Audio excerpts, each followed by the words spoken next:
Good, better, best. Never let it rest.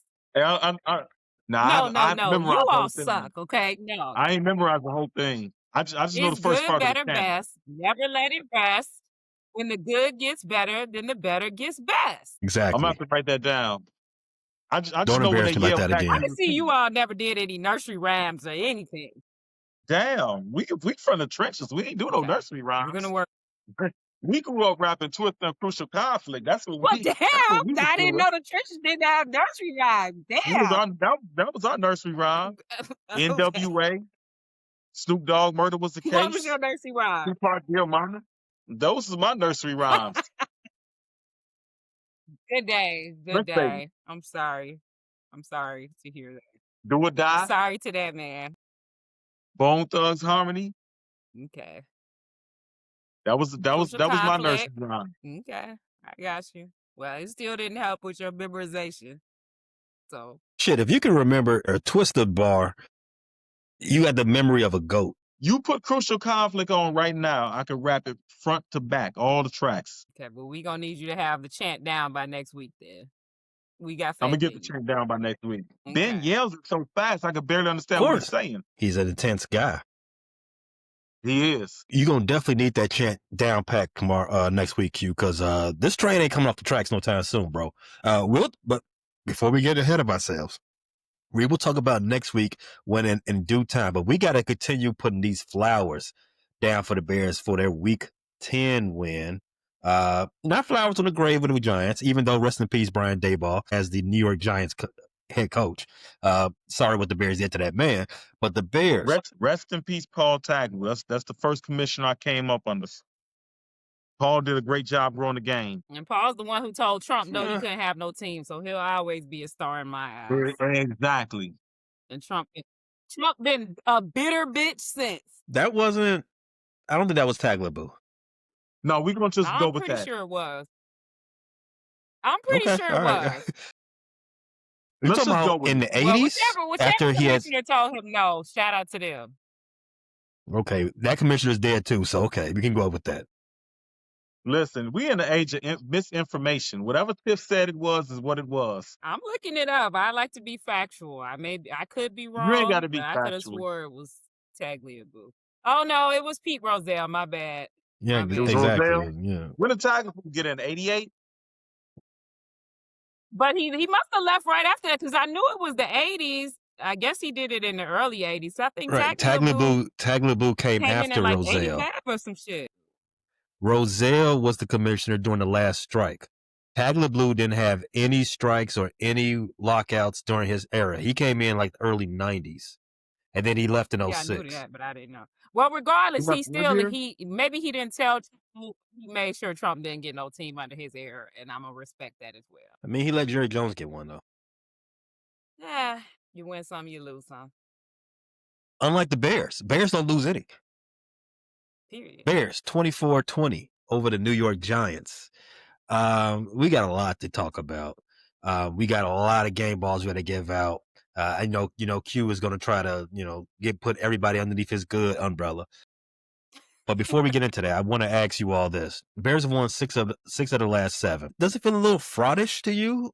Because that's what kind of national media is saying. It's a little fraudish. Do you all feel like that? The Bears are 6-3. They've won 6 out of the last 7. Does it feel a little fraudish? Does it feel like, the Bears are beating up on bums? They're stumping out bums. But when the real wins come, the real Bears are going to show up. I mean, 1, they're winning all these games in cardiac fashion. 2, the Bears are only like a 38% chance to make the playoffs as a 6-3 team right now.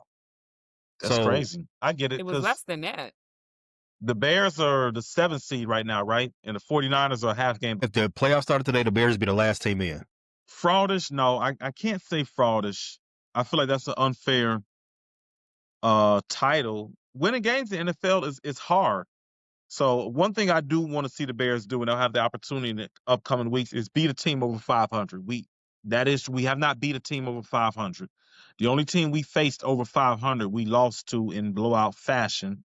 However, nobody penalized the Commanders last year where they won a bunch of close games early in the season over the likes of us, over the likes of the Giants, over teams that didn't have good records. So I feel you can only play who's on your schedule. And if the Bears were not 6-3, we'd be having an issue with that. I do want the Bears to give us a little breathing room, but winning games in the NFL are hard. I didn't hear anybody criticizing Bo Nix or the Broncos for putting up 10 points and winning 10-7 against the Raiders. I didn't hear any peeps about that. I didn't hear any peeps about them barely getting past the Texans or the other. I mean, the Broncos have escaped several times over bad teams, and then I think the couple good teams they played, the Chargers, beat them pretty comfortably. So no, I don't want to apply that to the Bears because I don't think that's fair. Nobody's applying that to these other teams that are barely escaping with wins. Mm. I mean, I'll be fair. I have heard the Broncos repeatedly be called pretenders and that they're not the 8-2 that their record shows. And I believe that about them. Whether I believe that about us or not, I'm on the fence because we all watch these games. And yesterday, more than anything, it really felt like we are just not here today. We do not have it on either side of the ball. Like besides, not even the first drive. We didn't score on the first drive, which was surprising for us. So then it seemed like what's going on? And the whole day, everybody just seemed off. And at the last minute, whether people want to say it's because Dart went out, whatever you want to call it, at the end of the day, a win is a win. Caleb, once again, put the team on his back when it counted, and we came out with the dub. And a win is a win, whether it's against the worst team in the league or the best team in the league, they all count the same. So at the end of the day, we are 6-3. Now we're really about to find out what our character is made of in the rest of the schedule, really, because I think we have the toughest or second or third toughest remaining schedule. The time to play around and continue to think that, we can just be, lackadaisical for 3/4 of the game and then turn it on and win, that time is over because not saying we can't do that, but we're about to be playing better competition that's probably not going to let go of the rope like these other teams have. So I'm very happy that things continue to break our way. We were due this, okay? We've had so many seasons where everything broke for the other team and never for us. We are due this retribution and this payback, and it feels good, and I'm a bask in it, and I'm not going to apologize for the Bears winning.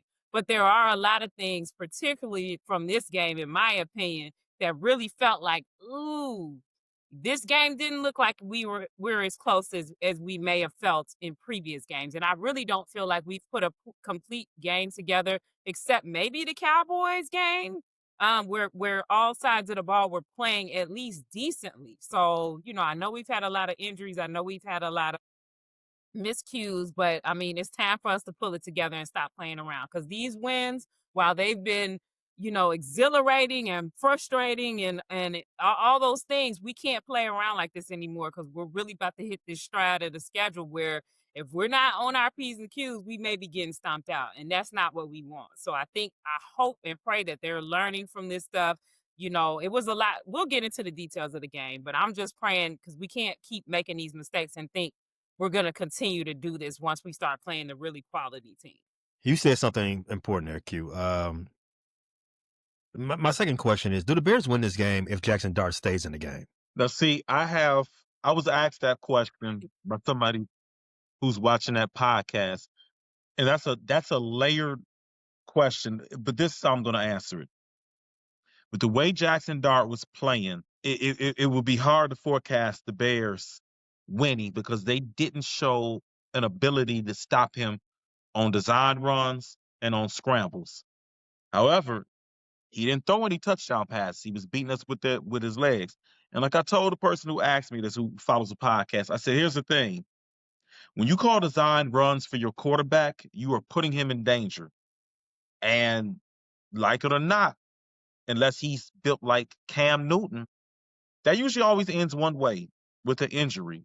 So I don't think you can rely on design runs to finish a team with your quarterback because, as you see, a lot of the quarterbacks around the league who have the design runs called for them, Jaden Daniels, Jackson Dart recently, you tend to get beat up. So I mean, it's a cheat code. It's tough for a defense to account for a quarterback being a runner, especially when you get these RPOs and these misdirections. Those are tough. But on the other end of it, now you're giving a team a chance to tee off on your quarterback. And I don't know if you heard what CJ Gardner Johnson said. He said, man, we got sick of, well, he said, I got sick of, having good coverage, and then he's leaking out the backfield. So when I got the chance, I wanted to hit him. That's a tough question, because when you run your quarterback, he's liable to get injured. And then I also have to say that, the ifs, ands, and buts. What if we had a healthy Jalen Johnson or a healthy Kyler Gordon head into this game, or a healthy Dominique Robinson? So I don't like to use injuries as an excuse, because this point of season where everybody's beat up, and the Bears have had as many injuries as almost anybody. So we haven't been fortunate with the injuries either. I'm gonna say yes. And the reason why I'm gonna say yes, Jackson Dart was carving us up. Not trying to take anything from him. But at the end of the day, let's not act like this man is yet Peyton Manning or, Mahomes, where we just know, oh, there's no way he would have let the game slip at the end of the game. You know what I'm saying? Like, they've already let other teams come back on them with Jackson Dart in the lineup. So let's not act like it's improbable or impossible. What I do think would have happened when we made that bonehead mistake of having 12 men on the field when they kicked the field goal, I do believe if they have Jackson Dart, they go for that fourth and half a yard or whatever it was, and potentially get a touchdown there instead of that field goal, right? But even if it played out like that, we still would have tied and went to overtime potentially. So would it probably have been more, a little bit harder if Jackson Dart was in there? Maybe. But at the end of the day, let's not act like Jackson Dart wasn't infallible. Like, he is risky. On that play, he ran and he lost the ball. What's to say he wouldn't have done that again?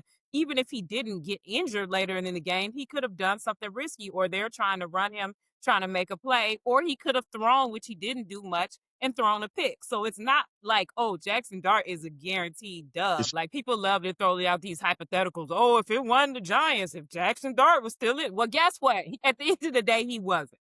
And Caleb, at the end of the game, was the best quarterback in the game. And I believe if Jackson Dart would have been in that game, Caleb still would have been the best quarterback in the game. So I'm going to say we still would have got that done. I agree with all that. Wins count the same, no matter if they're against the Washington Generals or against the 72 Dolphins. A dub is a dub in that same category, right?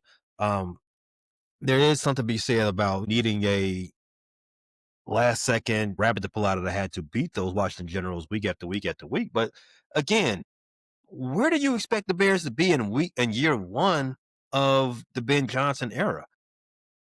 If you watch this team the last 5 seasons, you understand a roster that was put together with guys that knew nothing other than how to lose. We talk a lot about, knowing how to win, stuff like that, but it's not talked about enough about unlearning how to lose. If there's anything you can take from this, whether or not we make the playoffs or not is irrelevant at this point. We're 6-3 going into week 11. Whether or not we're gonna make the playoffs is in front of us. We own that type of destiny. We can make a role for ourselves. But let's just revel in the fact that this team is showing the progress. They have figured at least one thing out: how to stop losing, how to stop dribbling down your leg. Yeah. And that's the first step of any rebuild. You had to unlearn the bad habits, so you can relearn the good habits. No one's great at anything out the door. You do things good, and then you do it again good. You do it again. You can constantly do good, and then that turns into great. Good, better, best. Perfect segue, Q. Let's talk about this game, and we're going to start with the good. Tiff, I'm laying out the red carpet for you as you in your Caleb fingernails painted hoodie. Give me your good from this 24-20 win. My good is going to be what you kind of just alluded to, that we are the Chicago comeback kids right now. This is our 4th win this season when trailing in the final 2 minutes of the game. And I don't know, how that stacks with the history of the NFL, but I know dang sure the Bears ain't did nothing like that anytime recently. So to just think about, no matter how we got in those precarious situations, no matter what team we were playing, the fact of the matter is we were down in the final 2 minutes of 4 games, and we have come out of those games 4-0. And a great big reason for that is Caleb Williams. So we gonna add Caleb to that comeback kid title. And I gotta give it up to him. Again, I felt so confident in him leading us down the field and for us getting in a position to score and score. We had went for it on 4th and goal earlier in the game and we didn't get it. And I was thinking, damn, maybe we should have took that field goal. You know, when the score starts shaking out towards the end, we go for it again. And I'm like, this is really the game here, even though I think we had like 6 minutes left or something. And when Rome was wide open in the end zone, I'm like, okay, I feel like we about to win this game. So Caleb put the team on his back in that drive. The next ended up being a game-winning drive when Caleb was like, you know what? I'm not trusting none of you with throwing this ball. I'm about to run this shit in again because you're not about to ruin my comeback performance. You dropping daisies all game. I don't think so. He looked at OZ wide open and said, nah, bro, you thought, and ran it in himself. So I've got to give my good to the team as in general, but definitely Caleb once again showing us why he was the number 1 pick. Forget about quarters 1 through 3. What does that boy do in the 4th quarter? And to this day, it's come through for the team. Caleb looks like a bad toddler when he's running. The legs barely get any distance. He does. Man, He looks I mean, so move. slow and clunky. And I do hate the way he holds the ball, boy. He be just having that ball out on a little It's platter like when he runs. like this. It don't look like it's going fast, but he's moving fast though. It don't. But he's moving fast. It don't look like he's moving fast at all. I don't know how they let him get in the end zone, but I'm glad they did. But it was funny. Was it the play before that or the drive before that when he was running and it looked like he ran out of steam? He didn't. He got clipped on his toes barely, but I thought he had ran out of steam and did one of them damn Eli Manning falls. Or maybe it was, I don't remember who it was who did that clunky ass fall, right? Yeah, Daniel Jones, that's who it was. I knew it was some Giants quarterback where he just ran out of steam and fell down. I thought Caleb hit one of those, but if you watch the replay, he does get clipped ever so slightly. But I said, damn, my boy couldn't get in the end zone. But he did that He next do drive. run. Shout out to He do Caleb. run like he got on one of them concussion helmets. Like his helmet is like 50 pounds too heavy. He does. He run like he a bobblehead. Like he a bobblehead Definitely with does. moving legs. He does. But he gets it in there. However you do it, boy, we'll take it. Do y'all remember the Michael Jackson music video Speed Demon? I gotta look it up. I don't. All right, moving on. Okay, moving on. You guys disappoint me every week. Moving on. All right. So your good Tiff was Caleb Williams, and I just want to piggyback on that. His clutch ability, no one can deny that right now. He plays his best ball with 6 minutes left. Best passes, best decision making, looking like the best QB in franchise history. I was already confident that he was the guy when we got him last season.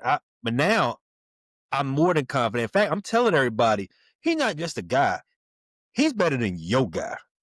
And when the game's on the line, he gonna prove it to you. And I'm not even gonna flinch in that moment. But here's the question I want to ask about Caleb, Mr. Caleb Williams. See, the C in Caleb stands for clutch. Is he the most elusive quarterback in the league right now? I can't give him that. I can't give him that. It's still Lamar. I mean, that's stretching it a little too far. You know what? Hold on. I did not say best runner. I said elusive. Okay. Now that is a good one because Lamar takes some silly sacks. Caleb's pocket awareness and elusiveness. I don't know how this happens, but he is able to do that little spin, that little twirl where he just twirls like this, and he creates 5 yards of separation every time. It's like a little ballerina twirl. Why do you keep saying this man twirls? No. He sees the edge rusher and he just twirls. He sashays right after there. That's what they said in the article. He sashayed away from Thomas Brown. He sashays right away from them edge rushers. And I don't know. Now to answer that, he might be the most elusive. You might be on to something there because he was Houdini. Houdini in that game. He got away from Abdul Carter so many times, Brian Burns so many times, Kayvon. He had to frustrate them. they probably had a chance at about 5 sacks. And I don't believe Caleb got sacked once yesterday, did he? Got sacked one time? Okay, well he got away from a bunch of sacks. So elusiveness, I, I might have to give it to him. I mean, if I was a fan of another team, I'd be so frustrated trying to get Caleb on the ground. I'd be screaming at my TV because he's always in somebody's clutches and just gets away. He's slippery. Yeah. What he did in the offseason to learn this ability, because I want to know what work he did, because I want to put that into my repertoire when I'm training people. Because you remember last year, he didn't have his skill last year, but now his pocket awareness is up here. His ability to break out of tackles is up here, and it's not just strength. It's just I don't know what it is. It's not strength. It's not It's like the he's twirl. breaking free from them, That really. twirl. He He dips that shoulder like this, and then he goes like this, and they can't get him. It's the twirl, the shoulder dip, and he twirls, and he's gone. I'm telling you. Watching this. So he was on Dancing with the Stars. He was on Dancing with the Stars over the off season. That what you said? It looks like, you remember when you used to play tag when you was a kid and you had an inferior person trying to tag you? That's what Caleb doing. He letting them get close. He toying with them. I'm gonna be looking for the twirl from now on. Look for the twirl. Caleb was talking to Chris Sims after the game, and this is what he had to say about how him and his teammates feel when the game gets close. Let me know what you all think. Changed last 2 drives of the football game. Must-have it moments. What changed for you guys in the offense? Yeah, I would say is that it's must-have it moments, and in those moments, it's nut up or shut up, and so I think that's what we do. I think that's how we handle it, and we go out there and execute our plays, do our job, and we've come out with the victory these past couple games. Did you say nut up or shut up? I'm sorry. Is that a Nut up? well-known phrase? I thought it was put up or shut up. I didn't know we were supposed to. I've only in my nut life up. heard put up or shut up. That is never how I have heard nut up used. So I just want to, before I misspeak, I want the 2 men to explain to me whether there's a hidden meaning that I may not know. And the perplexed About it looks either. on your face say no. I don't know about nutting up or shutting up. That sounds wicked. I have never heard that in my life. Hey, Did those he Gen put up Zers or are some. shut up, and he just didn't know what people don't know cliches all the time, and they get close, but not quite there. I don't know if that's what he was attempting. Caleb is a Scorpio too, isn't he? Probably. Is that some Yeah, I Scorpio think shit, Vince? Let us that's know. definitely that's a Scorpio brother. Nut up or shut up. I don't know when November Caleb's 18th. birthday is, but it ain't got nothing. November He's- 18th. I believe those are There you go. Scorpios, Damn, right? you just said you got a birthday card coming for him. Why you know his birthday like that? He's definitely getting a birthday gift. Because wait a He minute, when earned I knew somebody's birthday, because he had the exact same birthday as me, you all was all on my case. Q just randomly No, it knows what wasn't K's me. birthday is, and you say nothing. Exactly. These double standards are atrocious. We see who the real Caleb fan is here. Yeah, I don't need to know his birthday. I just appreciate his football play. That's it. And I don't know his new turns of phrases that he's making up with this nut up or shut up. That maybe that's some Gen Z, slang that I've never heard, but Gen Z okay. Scorpio thing. Those freaky ass Scorpios. My man said we nut up or shut up. Okay. You I know gonna Chris was you like, gonna oh, nut or you gonna shut? Which one? You gonna- Sims nut it didn't or know what shut to it? say to that shit. He's Nut like, it or Caleb, shut did it? you mean put up or shut up? Nah, I meant what I said. I said what I said. That's gonna be my new term. Man, Nut it or shut it. Y'all doing too Nut much or on my shut. quarterback, man. Y'all know what he meant. Y'all know what he meant. He meant grab your nuts. When the going gets tough, you grab your nuts. That's what he was saying. And you know it, man. Come on, knock it off. Maybe When the man going up or gets shut up? Knock it I off. don't These- know. these- That's what it means. You Scorpios need to be on the offender list. You just said when the going gets tough, grab your nut. But I don't. When the going gets tough, the tough gets going. You don't get to grabbing your nuts. Like what are y'all doing? To be say anything about grabbing nuts or putting nuts up. I am confused. Oh, making Where is people nut or nutting yourself. These Scorpios, hey, we gotta hurry to get up out of Scorpio season. It's getting real freaky in here. Immediately, expeditiously, because what is Hey, happening? who next? Who is next Whose after man these is freaky this? Scorpios? Bring them in. What is it? Capricorn season, Sagittarius?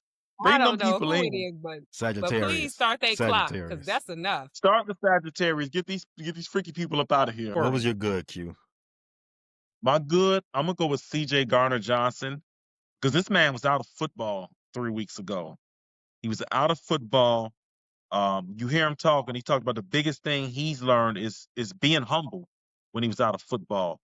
And a lot of teams didn't want to give him a chance because he's been able to get under opponent's skin, but he's also has a reputation of getting under teammates and coaches' skin. So this was kind of like a redemption thing for him, and I think it ties in with the Bears season. Like you talked about, we had to unlearn how to lose. This is a redeeming season for the Bears. We have so many guys who have been here since the Eberflus regime. Guys like Jaquan Brisker, Cole Kmet. They've watched us lose in so many different ways. Blowing leads, stupid penalties at the end of the game, Hail Marys. So my good is C.J. Garner Johnson. He's come in here. He's immediately picked up the defense because he has familiarity with Dennis Allen. He's provided good veteran leadership, and he has 3 sacks in 2 games. Like he's really fit into that Dennis Allen blitz concept. And this is a guy who, people asked, was he washed up? Was he done playing his best football? And I disagreed. I said just 9 months ago, he was a starter on the Philadelphia Eagles Super Bowl team. He played 90% of the snaps for them. He was a good player. Pro Football Focus graded him well. But the NFL is a tough business. One bad game and then you having issues in the locker room, you could be, in street clothes or doing a podcast like us. So my good was C.J. Garner Johnson. I think he did a great job. He forced a fumble, had 2 sacks. He was all over the place being disruptive. Yeah, I didn't realize he was as young as he was. I thought he was like in his Only early 27. 30s, Yeah. but he's Yeah. 27, Well like about traveled. to be 28. He still got some time left, and because I was like I think I said last week, I was very apprehensive when we added him. Like, man, this Well, guy. it's a good But it reason. seems like the Yeah. team. It seems like the team and the defense has really, like, anytime he make any kind of play, they all like bigging him up and excited. So it seems like they do have a true camaraderie. And hearing his speech when he got the game ball, when he was saying, "I sat at home for 3 months," you know what I'm saying? You could Yeah. tell that this has been hopefully an awakening from him to realize what he may have lost, and this is the opportunity of a lifetime. And to come into a team that's winning certainly helps. That seems to have great team culture that has really embraced him. I don't know how much some of them knew him besides Dennis Allen before the season. I know Caleb said he didn't really know him at all, but it seems like, the team has embraced him and he's embraced the team. So I'm excited for him. I'm certainly excited for the impact he's made because he made an impact in his first game, and he definitely made an impact in yesterday's game. So I hope he continues to do that because we real short on the defensive side of the ball. So I was excited for him and excited for the team. C.J. Gardner Johnson, since joining the Bears, has 15 tackles, 3 sacks, like you said, Q, and a forced fumble, and 1 game ball. That's one hell of a pickup for Ryan Poles. You got to give Yeah. it up for Ryan Poles there, man. Yeah. Especially Immediate considering- impact. Especially considering all the And injuries I don't we know had if in the he's making like the secondary. league minimum. I don't know what he's making, but yeah, that was a great pickup. My good. I took Caleb. Look at him. He mad because I took Caleb. He don't know what to say now. He ain't never gave nobody else praise but Caleb. He like, what do I say now? That's not true. I come with a list. Just so I have backups. My plan, man, this is always going to be my good. Oh, I knew someone else was going to take Caleb, so I was just going to piggyback off of that. But my good, the blocking. Luther Burton, he made a spectacular catch on that last drive. And, Caleb threw a dart to him, and that was a big-time catch. What I noticed, what jumped off the screen to me, number 10, laying fools out on that game-winning run from Caleb, laying fools out on that touchdown the other touchdown that the Bears score. You know that we came into the season saying no block, no rock, and he's still embodying that phraseology. But nobody blocks more came off the screen than number 58, Yes. Darnell Wright. That man is going viral, okay? Hey, he's a man on a mission. Rightfully so. This season is going to end in Hawaii or wherever they play the Pro Bowl now. He said Pro Bowl or bust for him. Dude, we were joking when we said, you know what, go ahead and mess up your other elbow because we need you to go from play that way and then take it up to notch. Ever since he got that Tommy John injury, he been lights out. He faded to black. Hey, go ahead and bust the other elbow, and I want to see how much better he can get with two busted elbows. I want to see maybe can he be better than Sewell? Can he? Hey, Possibly. I don't know what is on that brace, but it done unlocked him. He's like the Winter Soldier since he got the bionic arm. Like he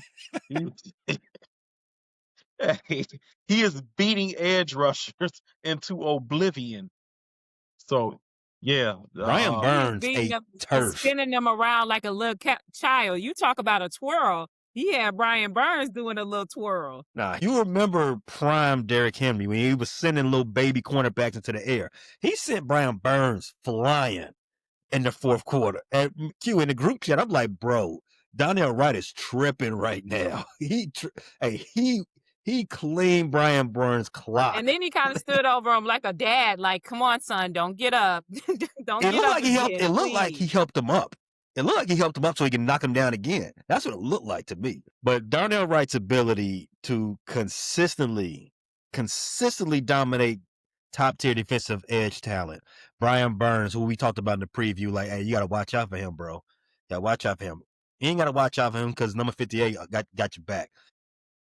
Even dealing with that injury, he is starting to show that he is a cornerstone for the squad. When they drafted Penei Sewell up there in Detroit, he's a cornerstone for that team. He was the first building block for that team to turn things around. he was. Darnell Wright, if he keeps going the way that he's going, when they write the story on this era of Bears football, it might be the same way. It might be Darnell Wright was the first guy. When he's going into Canton, possibly, when Caleb's going into Canton, Ryan Poles going into Canton, maybe. So, I mean, I don't want to get ahead of myself. But it could be if the quarterback's pocket is what they say it is, like a castle wall. He's definitely the biggest brick out there. He's the sturdiest one. Ain't nobody coming around Darnell Wright right now. So he's getting my game ball. That's the good for the game. Him and all them pancakes he was laying out. If Original House of Pancakes, that's what he was doing. Yeah, you know Darnell's coming up time to be at the negotiation table too. He's definitely making a case to get a nice contract.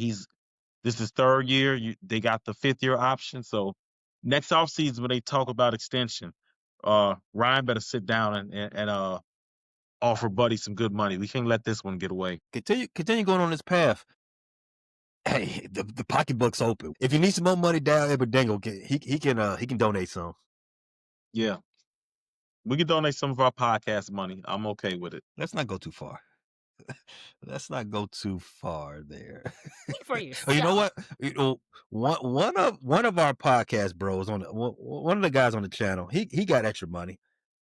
It's time for you to step up, Harry. Do your part. That's As much the as betting Harry expert. loved That's the Caleb, partner. as much as Harry loved Caleb, you just got to tell him it's for Caleb, and he'll step up. He'll definitely do it. He'll definitely do it. He ain't no choice. We're gonna beat it out of him. You got to be careful using that term with Harry because he might beat it out of me. Come on. You know what? You're right. I'm gonna scratch that from the episode. You're right. Unlike other weeks where there was a lot of goods that we just had to try to fit in there, I think we got the three really goods. The certain blockers, Caleb and CJJ. Maybe you can have a good for Rome, but might be stretching. But the reason I say that is this game had its fair share of bad too. So let's go ahead and open up that chapter of the book. Q, kick us off. Bad from this week. and I'm probably gonna steal both of y'all bad, but you gave me the first opportunity. What the hell was that, Zacchaeus? Olympic Oladeus Zacchaeus? What the hell was going on? Was your hands cold? Was your hands cold, Zacchaeus? Um, that was bad. You know, the first drop, I was like, okay, Caleb put some mustard on it. By the third drop, I'm like, you got to get him off the field. Where is Luther Burden? Where is Jade Skywalker? You got to get him off the field. The touchdown drop was egregious. You're paid to make those catches. Zacchaeus, that was brutal to watch. We saw Rome bounce back from a bad game. I don't know if Zacchaeus will be getting the same opportunity because Burden made good use of his opportunities. Burden looked good, snatched the ball out the air, was able to get some yards after the catch. So Zacchaeus in his drops alone, that was my bad. What about you, Tiff? I'm gonna jump in and say not too much on Rome now. Rome didn't have like his all-star game last week, but let's not act like he was the worst wide receiver ever last week. No, he didn't have a catch. He had maybe one or two drops that were like, all right, bro, you definitely should have brought that in. But not too much on Rome. And he definitely bounced back this week. So we are gonna give him and put him good because I don't think Rome and OZ are even in the same conversation because I don't know about you all, but I had OZ as my ugly, okay? Because, you know, they've been talking about, you know, that's what the buzz you've heard from people discussing the game, the talking heads, right? There were 6 drops. The receivers kept dropping. I didn't feel like outside of Zacchaeus that anyone else's drop was just egregious. Like, you know, there were a few where there was one where it technically hit the fingertips of Ron, but it was out of his reach. DJ, the one in the end zone where he was like out of bounds a little bit. Like Zacchaeus is the only one that I felt like you are dropping blatant passes. Like the one you said in the end zone, that one was unforgivable. So I just felt that was the ugly to me. I understand why Caleb didn't throw him the ball on that last thing, that last drive and said, I'm gonna run it in myself. Cause he's like, I'm not putting another pass in your hands for you to drop it. So I don't know what was going on with him that day, if he need hand warmers or what. But bro, that's unacceptable. Like, we like your energy. We love how you fly in on the touchdowns and congratulate your boys. But if you can't catch the ball, bro, we're going to get you off the field. Because Luther Burden came in and made a clutch catch. Colston had another clutch catch where it was really on his fingertips and he brought that thing in. So this Yes, is your he did. competition, OZ. Yes, he If you did. can't catch with them, I hate it for you. So yeah, but I'm gonna go with my bad. I don't know who on the defense particularly that I want to pull out because no one was like outstandingly bad for me to call on, but the defense in general just wasn't great. We've said that weeks in past. You know, I don't know if you listened to the game. The announcers were pretty disrespectful to both defenses the whole entire game. I'm like, damn, how many times are they gonna say that both of these defenses are pretty much trash? It was like kind of comical at a point, but the defense did not play well. Now, I will say the one thing for the defense and the team in general were our penalties. I think we only had like 3 penalties for the whole game, which is amazing for us. But we started the game, I believe that first drive, the defense had 2 penalties on that first drive. So I was like, shit, here we go. But thankfully they cleaned that part of it. But I mean, Slayton was getting off. Bro had like 2 or 3. He had that amazing catch, a la, you know, OBJ. But he had 2 or 3 30-some yard catches in a row, and I believe a touchdown. Like on that same drive, they were letting Slayton get whatever he want. We've already said Dart was, you know, running around getting whatever he wanted. So the defense in general, it just was not a good day for them. Now, when they needed it most, you know, they knocked the ball away from Dart, and unfortunately, he got put out the game. And then, you know, when Russell Wilson came in, they were on his ass, and he couldn't do anything. So when it really, really mattered, they showed up. But for most of the game, the Giants were getting whatever they wanted. And that's been a running problem with us week after week, that these teams are getting throws that they want. They're getting runs that they want. It's like, damn, what can we stop? And if we don't have those takeaways, we're shot. thankfully we did get one takeaway in this game, and that was literally the turning point of the game. But our defense, man, we got some work to do. Yeah, you can go back 2 episodes. I said the defense is cheeks. I don't know how much longer we can hide this defense. I want to believe that if we ever get TJ back, if we ever get Kyler back, he's supposed to come back off the IR week 12 to see our good old friend who we gonna run his pockets real good that week. But we'll talk about that later.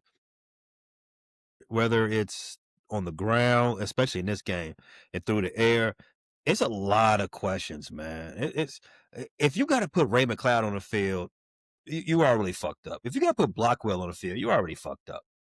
Other than Steve Deuce, C.J. Gardner-Johnson, I don't really know where you turn.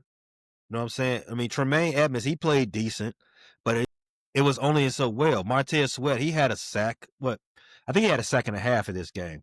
He did. So, he had a sack, man. So that brings him to 5 sacks on the season. So I mean, halfway through the season, that's not really bad. But Which you know, that's but, got to you know, be we in the watch last the couple games. games because he didn't have none. I don't think in the first couple games. Yeah, he's turned up the That's last correct. 4 games. In my opinion, Tiff, to add on to this point, playing a team like the Giants who, and this is going to lead into my bad, playing a team like the Giants who give up a lot of sacks, who typically play one style of offense, run the ball and try to make your quarterback run. Yeah, I mean, it's pretty much high school ball. It's pretty much a high school offensive game plan. Why are we getting gashed by that? I don't know. But then again, I would never understood why people was getting gashed by the Wildcat. It made no sense to me. You're playing professional football and the Wildcat is confusing you. I don't know. But this defense has got to be better. And another way you help your defense is having a great offensive game plan. And this is my bad. My bad goes to the offensive game plan called by Ben Johnson and Declan Doyle. Q, in our preview, we cited that the best part of the Giants' defense was what? The pass rush. Pass rush, right? Front 4. Exactly. How do you beat a pass rush? Misdirection, screen passes, things to get their eyes moving side to side, running the ball right up the middle. Because they've been susceptible to There you go. They've been susceptible to especially up the middle. The Giants have been gutted to have such. I think they got 4 first-round picks on that defensive line, and they've invested a lot of money. Burns, Carter, Thibodeau. What's the big man in the middle? Dexter Lawrence. They spent a lot of money on them. Sexy Dexy. I expected to see more carries. I mean, it's not like they abandoned the run, but 14 carries for Swift and 7 for Kyle. I thought coming off the game that Kyle just had and the game Swift had before he was injured, I definitely expected to see some more running. I expected Kyle to, take the back seat, but even taking a back seat, I thought Kyle would get double-digit carries. I thought DeAndre Swift would get close to 20. I thought between those two backs, you want to run the ball 30 times, and yeah, that didn't happen. That was a little perplexing. You said it. You run right at them. That's one of the ways you beat a pass rush. You have them on their heels. You run directly at them. They're trying to get upfield, so you go right at them. You go right into their chin. DeAndre Swift, 13 carries, like you mentioned. Cal Monungai, 7. That's 20. That's 20 combined carries for the team. 28 if you add Caleb. And they had a good yards per carry. They were running the ball effectively too.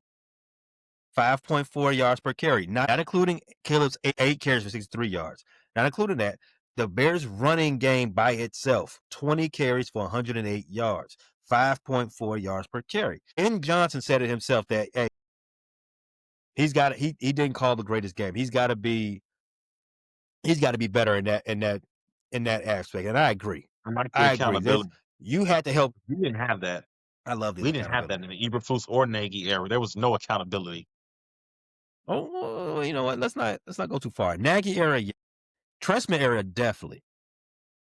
But Eberflus every week he said, "You know what? It's my fault. Blame me." And then after like the 11th loss in a row, like, all right, Eberflus, I'm tired of. I can't blame you no more, bro. I can't blame you no more. At this point, if you got to get better or not, you got to get out. But the game plan it's weird not to run the ball. It's snowing. It's cold. Tiff, you in Chicago? Q, you in Chicago? It felt terrible up there. It was 20 some odd degrees. 31 degrees is my limit. As I get older, my limit keeps going higher. It used to be about 24 is when I was like, all right, that's too much. That's too much. I got to stay in the crib. Now it's about 31. And I heard it was like, it felt like 26 yesterday. Like, and it's snowing and it's wind blowing. You can't, don't throw the ball in that weather. Don't throw the ball. Caleb threw the ball 36 times. Let me ask you a question. Bears are having one of those seasons a la 2006. You got NFC Championship tickets, and we don't have a dome yet.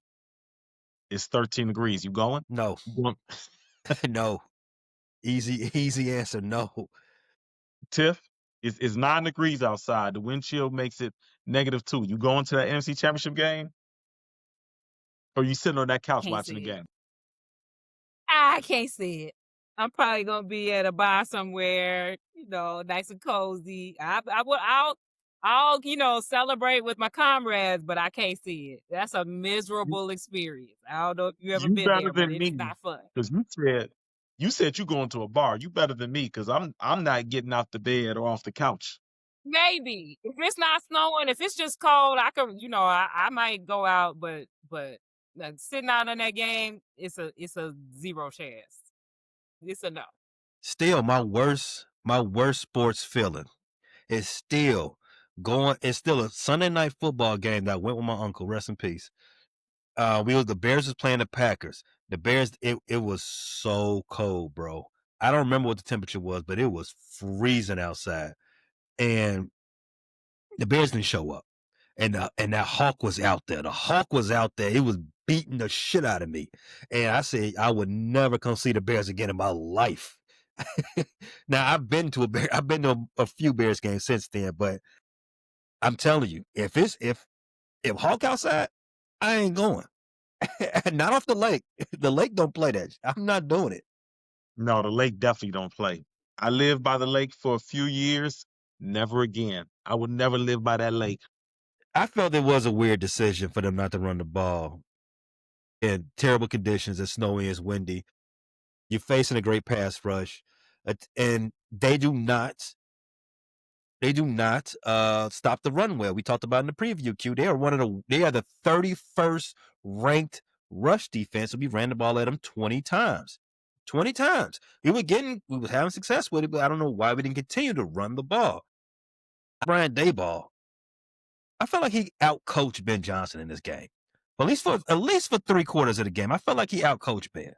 The way he had schemed his team up against the Bears defense, it felt like Ben was getting outcoached by Brian Daboll. And Brian Daboll he's not a pushover. He's not a pushover as an offensive mind in this league. He's done some things. He's had a number one offense in this league more than once. So it's not a bad thing to say that Daboll outcoached Brian Johnson. I mean, because it can happen. I just felt like it was a weird decision for us not to dive directly into an obvious weakness for the Giants. And like you said, we came into this game hot as a running team, and we just went away from it. And I felt like that was a missed opportunity. But thankfully, we got Superman Caleb. Yeah, definitely thank God Caleb put back on his cape and came and rescued the city, not just the Bears, but the city of Chicago. Because the Bulls lost this weekend. We needed Caleb. So he saved us all. I don't know what he's going to do next. He might just walk on water. I don't know. Okay. Cut the tape. What happened? Cut the tape. That's it. Absolutely not. Caleb Christ. That has a ring. And you know what? Before he's done here, Chicago will have a ring. Now that I can roll with. Was that little bit of blasphemy from Q uglier than all those drops from Zacchaeus Tiff? No, Yeah, it was. He's disagree trying to get vehemently. struck down over there. Like, Brody just dropped a couple rocks. Like, okay, God, that's him on his own. I don't have anything to do with that. No, we come to you as a group, Lord. We come to you as a group. No, we don't. No, we don't. He looks on our individual hearts. There is no group. No. Well, your heart is big enough to bring us in. So I mean, Yeah, I'll pray for you. Get us into heaven. When you get on the other side of that gate, tell them let us in. Hey, ain't no friends and family pass. I don't know what to tell you. Damn, why he assumed you wasn't getting in though? Damn, that's kind of rude. well, I mean, I feel like there's a lot of space open in heaven because there's a lot of people in the last month that they're not Christians. They are not getting into heaven. They're not getting They've in. shown their colors. I feel like I like my odds. There's good real estate, and I once I get to them pearly gates, I'm like, you know what, God, you could do a lot worse than letting me in. Like, this is That's facts. not that bad. That's facts. That marketing helps, but okay, hey, give it a shot. Listen here, okay, because both of you took my uglies, okay, because I already had Olabode Zacchaeus very clearly as my ugly, okay. Then I had the run game or lack thereof as my backup ugly, and of course, you want to come in with that's my bad. You started out with the game plan, cool, that's what's up. Then you segue to the right, like, damn, pick one, pick a lane. Ain't that what you always tell me? But anyway, I'm going to improvise here and say that my ugly was the team just felt off from the start of the game. I don't know if it was the weather. I don't know if it was like we were used to scoring on that first drive. And on that first drive, you remember, I believe we had 4th and goal and we didn't get it. We came away with no points. It just felt like the whole game until Caleb put his cape on. We just didn't feel like ourselves. We didn't feel like how we had felt this whole year. Like, even except maybe the Lions game where we just got absolutely obliterated. The rest of the games, I felt like we were in it somewhat. Either the defense was really humming and the offense needed to catch up, or the offense was doing really well and the defense needed to catch up. This game, it felt like neither side of the ball could really catch their footing. Like both teams, us and the Giants were going back and forth on not converting on 4th down. And I get it, the weather was nasty, all these different factors, but it wasn't that damn nasty out there, okay? We didn't even have any missed field goals because thankfully we didn't have to do any long ones. I was happy that their special teams actually shanked a punt and made the mistakes that we have been making in the past. I think the only small thing on the special teams is I think we did let them get a decent, run back one time, but compared to the week before, special teams was great. But I just feel like something, whether it was the game plan, whether it was the execution, whether it was, the defense just not being able to find Dart, not being able to find anybody, really, it just felt like the whole team was out of sync. And I felt like after we came out in the second half that we were going to pick it up, but we let them drive down and score again in the second half. So I really felt like yesterday, like, damn, our little run is probably finally about to come to an end. And thankfully, Caleb did throw his cape on. He has some key players to help him out on the, Colston and Rome and things like that. But the team just something felt off with them. And I hope they really get to the bottom of it this week because we've had a lot of miscues week after week after week. And now is the time where we can't have those miscues anymore. I was really positive, again, like I said earlier, that we turned the penalty thing around. We only had 3 penalties, which for us is like a miracle. So there were a lot of good in this game, but something just felt off about the whole team in general, but we still pulled it out. So My ugly really should have been my bad, but Noah Sewell, he got to give us more it should even. have.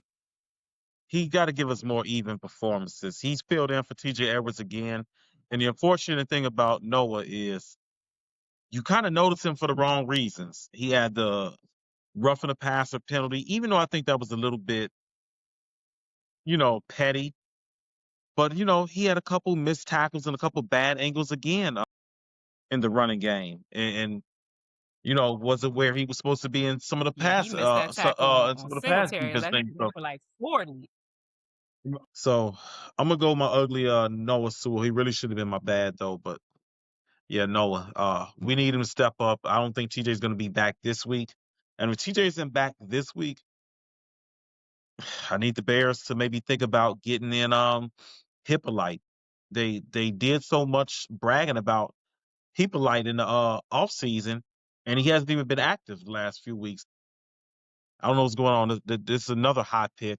I think Ron Post picked him in the 4th round, and a lot of people didn't think he was going to get drafted to 6th or 7th. So you kind of reached on him. I need to see him out there. Question for you all, since Q brought up that roughing the passer call. Do we feel like Caleb is kind of getting the Justin Fields treatment in the fact that he doesn't really get those calls? Because we had Jackson Dart. He kind of got hit in the head. You know, his Yeah. helmet was already coming off, but then they were like, oh, his helmet's off. It's the defender's, he's got to avoid it. Okay, that was a penalty, whatever. But then, like, damn near the next play, Caleb's going down, and the defender comes in and knees him in the back of the damn head. And they were like, oh, that was... And they were like, it was inadvertent. I didn't know you had to intend to do it for it to be a penalty. So I just didn't understand how Caleb clearly getting kneed in the back of the head after he had already given himself up very clearly was not a penalty, but Darts was. And I just go back to other times where I feel like he's gotten hit out of bounds or pushed out of bounds. And I just don't feel like he gets to... I don't know that I remember him getting a roughing the passer call. So that's just a question that I had that I wanted to get you all's perspective. Because it seems like the quarterbacks that they deem strong and elusive and whatever, they don't give them those calls. Yeah, it's a lot. I won't even call it Justin Fields treatment. I'm going to call it Shaq treatment. Just because Caleb isn't, on the ground like a balled up spider doesn't mean that he doesn't deserve the flag. You know what I mean? Yeah. There's a lot of times I'm seeing hits to the helmet, Late hits below along the sideline. low hits. I feel like he late gets hits. late hits and hits out of bounds a lot. Yeah, I was gonna say, yeah, and Justin used to get that a lot too. It's like just because they're strong and athletic don't mean that they should be, prone to a little excessive violence. And that's what it feels like to me. So I just wanted to throw that question out there because I was like, damn, you all just gave Darted and okay. But damn, Caleb got kneed in the back of the head after he had very clearly slid and given himself up. And it wasn't even a thought about it. So I'm just like, and then I believe the last game, he was out of bounds and the defender kind of flung him down and it was no flag. I just feel like he don't get flagged like other QBs do. For my ugly, I was... See, because Q made his ugly Zacchaeus. Well, Q made his bad Zacchaeus, so it kind of threw us off. I figured that we was all going. I figured that we was gonna do what we did last week and have one big ugly as far as drops. So I was holding this back. I did want to mention that the team as a whole was dropping passes, not just Zacchaeus. I mean, depending on who you listen to, the Bears had 6 to 8 drops total, and I don't want to blame all of it on the receivers. So close them snowball ass eyes right now. They're glassy. Close them, shut them down. It's very few times drops are just all on the receiver, right? Drops and ball placement go hand in hand. You heard it a couple of times during that broadcast that Caleb's throwing the ball very hard. That, in the elements and the snow and the wind, there was a lot of mustard on some of those passes. A couple, he didn't need the mustard on those passes. That was the thing. Some of them, he could have kind of, finessed them in there. One of those Zacchaeus was a tough finesse guy. He's not a finesse guy. Don't get me wrong. Zacchaeus should have caught one of those, but I was like, that's a lot of mustard on a guy. And then he did it early in the game on a screen to DJ. Didn't need the mustard on it. So there was one that I remember that DJ didn't bring in. They putting at him as a drop, and I'm like, yeah, was that the ball could have been. Was that the touchdown? He was out of bounds. They put that as a drop. No, not that one. No, not that one.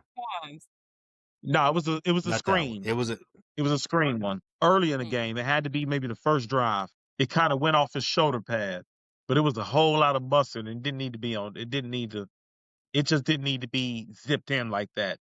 He didn't put it in the best. Let's face it, the ball placement wasn't good on the pass. So there was that one. There was a couple of ones too. There was the one that was the DJ. There was another one to Rome. The ones to Zacchaeus, I'm not giving Zacchaeus any. I'm not giving him an out. All three of them Zacchaeus could have caught. There was Cal Monunga, he could have caught. No, the one early in the game, the Cal Monunga, it was a little bit ahead of him too. So And there was one. there I think was there was one to Swift that was a little too. yeah, I remember that one too. Before the last what 3 drives of the game, Caleb was flirting with 50% completion percentage. That is abysmal. Now, drops, but some of those passes were not the best catchable balls. A lot of that goes into how the game played out. However, that's not my official ugly. My official ugly is back on the coaches. We didn't have the best game plan for Tyler Huntley. We let Tyler Huntley do a little bit too much when we played the Baltimore Ravens a couple of weeks back. We let Tyler Huntley do a little bit too much for somebody who was a career backup. Granted, they had no time to prepare for Tyler Huntley because they had the whole week they spent thinking about Lamar Jackson. I will give them that out. But 2 weeks later, we're playing another quarterback that will break containment. You know it's gonna break containment, and we had zero.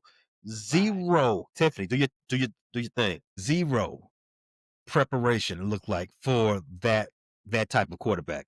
I didn't notice any spies out there.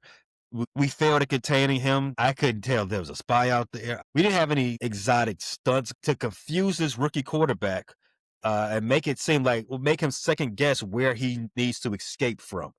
It was just a bad. I felt like it was I'm gonna just call it. It was a bad day for the coordinators. Offensive coordinator, that's Ben. And defensive coordinator, that's Dennis Allen. Yep. When they needed to, shit got together. Right. I understand that. And the win is the win.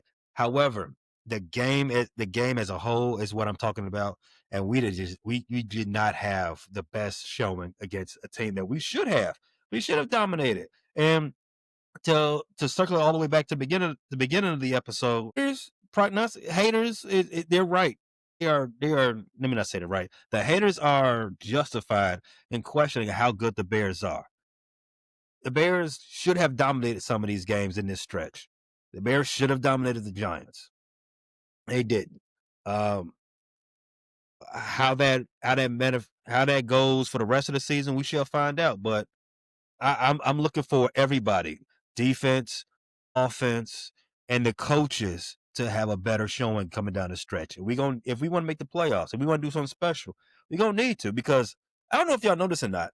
We're going into week 11, and I don't think you can tell me who the best team in the league is right now. I don't think you can actually just say without a shadow of doubt who's the best team. Rams are putting in a really good claim for it right now. They are firing on offense and defense. I think A I good think between the claim, Rams but and the Colts. I think between the Rams and the Colts. is not definitive, is what I'm saying. You No, can make it's an argument definitely for a wide lot of open. different teams. So and that's what I'm getting to. If the Bears have an opportunity to do something special, I mean, they can. Why can't the Bears be this year's Commanders? Why can't they find their way into the championship game and do something crazy? There's no reason why they can't, but they're not going to get there unless everybody locks in and start doing a big one. We can't have too many showings of which the defense plays the way that they played on Sunday. The defensive coordinator calls the game that he called. Ben calls the game that he calls. And Caleb is much sputtering around with close to 50% completion percentage going into the fourth quarter. Got to do better than that. Yeah, I didn't understand the defensive game plan either. It was like we did know we were playing a mobile quarterback this week, right? We have watched them play. Like you said, I don't think we spied once on him. What were we expecting him to do? And even when we saw what he was doing, we didn't adjust. So that's what's a little frustrating. Like, okay, Dennis, okay, we need to be making adjustments. When we see whatever game plan we had ain't working, what adjustments are we making? And I understand that our personnel is not ideal, but at the end of the day, like, we need people to step up. We need Wright and Brisker and everybody else that's on that field, especially, I love Kwani, but he's a big talker. He is a big talker, and it's time for him to be producing results every game. So I agree. I don't think Dennis Allen had a very good game plan this game. And again, these are the mistakes that we have gotten away with against these lesser teams, but we've got to come with full force with a great game plan on all sides of the ball, special teams, offense, and defense going forward. Thanks for listening to this latest episode from the Frustrated Chicago Sports Fan Channel. Don't matter if you listen to this on Apple Podcasts or Spotify or watch it on Twitch or YouTube. Make sure you like, subscribe, share with a friend, hit the notification bell so you never miss a drop. And to all the guys from Chicago, we say three things: bear down, go Cubs go, and sell the team, Jerry.